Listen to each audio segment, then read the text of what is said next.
ఒక ప్రశాంతమైన సరస్సు వద్ద పొడవైన చెట్ల మధ్య ఒక తల్లిబాతు తన గుడ్లుగూడు పెట్టి కాచుకుంటూ ఉంది. ఒక్కొక్కటి పగిలి అందమైన పసుపు రంగుబాతు పిల్లలు బయటకు వచ్చాయి. కాని చివరిగూడు పగలేందుకు ఎక్కువ సమయం పట్టింది.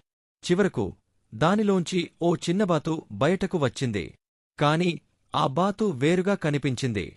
అతని రెక్కలు గోధుమ రంగులో ఉండి కొంచెం పెద్దగా అటూ ఇటూ తొందరపడి నడిచేవాడు. ఇతర బాతు పిల్లలు నవ్వుతూ "నువ్వు మాతో ఉండడానికి అర్హుడివి కాదు" అని తిట్టాయి.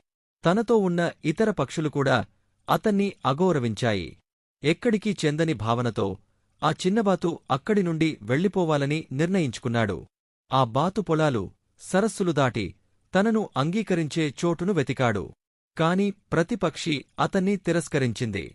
కాలాలు మారుతున్నా అతను ఒంటరితనాన్ని, ఆకలిని, మంచు పడే చలిని భరించాడు. ఒకరోజు వసంత ఋతువు వచ్చినప్పుడు అతను నీటిపై తేలుతున్న అందమైన తెల్లటి హంసలను చూశాడు. వారి అందాన్ని చూసి ఆశ్చర్యపోయాడు.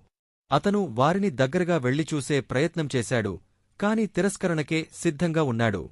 కాని నీటిలో తన ప్రతిబింబాన్ని చూసి అతను ఆశ్చర్యపోయాడు. అతని రెక్కలు ఇప్పుడు తెల్లగా మెరిసిపోతున్నాయి. అతని శరీరం బలంగా, అందంగా ఉంది. హంసలు సంతోషంగా అతన్ని అంగీకరించాయి.